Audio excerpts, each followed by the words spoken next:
Hi అండి అందరికీ. ఈరోజైతే మా అమ్మ వాళ్ళ ఇల్లు మీకైతే హోమ్ టూర్ చూపిస్తాను. మొత్తం చెట్లు అన్నీ చూపిస్తాను, చూసేయండి ఎక్కడ కూడా స్కిప్ చేయకుండా. అలాగే నా ఛానల్ని సబ్స్క్రైబ్ చేసుకొని నా వీడియోకి లైక్ చేయండి. ఇక్కడ ఫస్ట్ గేట్ అంటే బయట నుంచి ఇది ఎంట్రన్స్ అన్నమాట.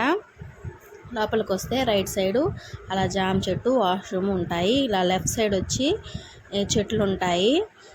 ఇది చూసారా, ఈ వైట్ కలర్ ఫ్లవర్స్. ఈ చెట్టు నేను మ్యారేజ్ అయిన కొత్తల్లో ఒకసారి మా అత్తగారి నుంచి అమ్మగారింటికి వచ్చేటప్పుడు దారిలో నాకు ఈ చెట్టు అయితే కనబడింది. చిన్న చెట్టు తీసుకొని వచ్చి మా అమ్మ వాళ్ళ ఇంట్లో అయితే పెట్టాను. చాలా పెద్దదయ్యింది. నాకైతే చాలా సంతోషంగా ఉంది ఇది చాలా పెద్దదైనందుకు. తర్వాత ఇప్పుడు ఆ పువ్వుల్ని దేవుడికి కూడా పెడుతున్నారు. ఇక్కడ కరివేపాకు చెట్టు ఉంది కదా, ఇది చాలా పెద్దది.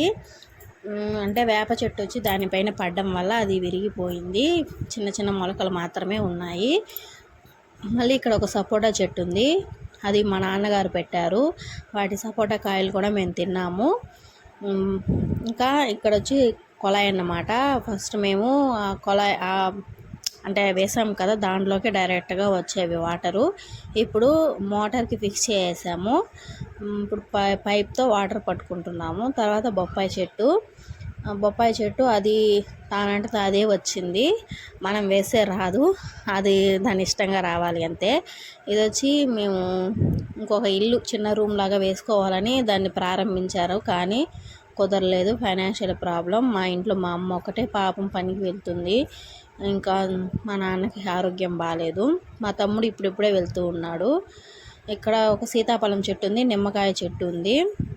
నిమ్మకాయలు కూడా ఫుల్గా కాస్తాయి. సీతాఫలం చెట్టు కూడా అదే వచ్చింది, ఎవరు పెట్టలేదు. ఇది ఏదో గొంజి పళ్ళు చెట్టు అంట, ఇది కూడా అదే వచ్చింది, మేమేం దాన్ని పెట్టలేదన్నమాట. మామిడి చెట్టు మాత్రం మా నాన్నగారు అయితే పెట్టారు.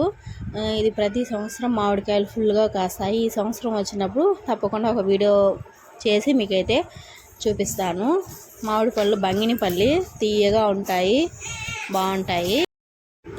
ఇంకా ఇక్కడైతే ఒక కలబంద చెట్టు ప్లస్ ఆ మూల కనకాంబరం చెట్లు ఉన్నాయి. అక్కడ ఇంకొక వైట్ కలర్ ఫ్లవర్ చెట్టు ఉంది.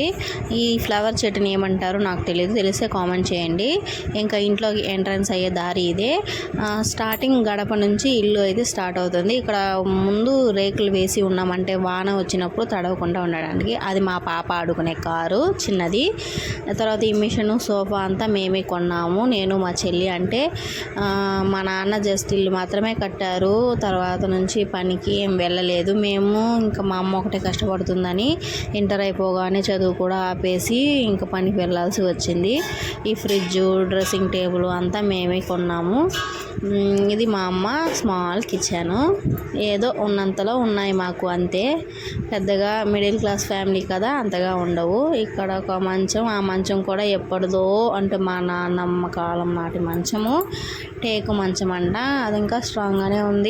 ఇంకా మాకు కొనుక్కోవడానికి స్తోమత లేక అదే పెట్టేసుకున్నాం. ఇంక ఇటు వస్తే ఇది పూజ రూమ్ అన్నమాట. పూజ రూము ఇంత పెద్ద రూమ్ కట్టేశారు ఆ కాలంలో తెలియక. ఇంకా రీమోడలింగ్ చేద్దామన్నా కూడా మనీ కావాలి కదా, ఇంకా అలాగే వదిలేస్తారు. అదైతే బీరువా, అప్పటి కాలం బీరువే అది కూడా. ఇంకొక బీరువా కొనుక్కోవడానికి కూడా లేదు. ఇది బెడ్రూము. ఇంకా పైన మా అమ్మ సామాన్లు ఏదో కొన్ని సర్దుకుందాలా. అక్కడ బట్టల షెల్ఫ్. ఇంకా బయట వచ్చేసి అదే ఇంతకుముందు స్టార్ట్ అయ్యాం కదా, ఇంకా ఇక్కడ వచ్చి హాల్ లాగా అంటే రేకులు వేస్తున్నాం కదా, అక్కడ మా నాన్న అక్కడ పడుకున్నారు, ఆరోగ్యం బాగాలేదు, ఏ పనికి వెళ్ళలేరు. ఇటు వస్తే ఇది మెట్లు అన్నమాట, అంతే. ఇది మా అమ్మ మా వాళ్ళ ఇల్లు.